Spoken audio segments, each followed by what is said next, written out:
Heavenly Father, I thank you because you are the God who provides and the one who makes a way where there seems to be no way. Today I surrender every financial burden, every unpaid bill, and every concern into your hands. Lord, open doors of opportunity that no one can shut. Bless the work of my hands and lead me into new opportunities, favor, and lasting provision.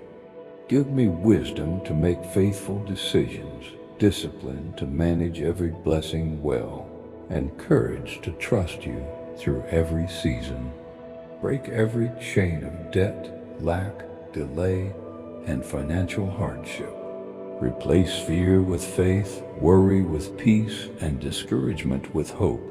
May your favor surround me, your provision sustain me, and your blessings overflow in my life, so that I may glorify you and be a blessing to others.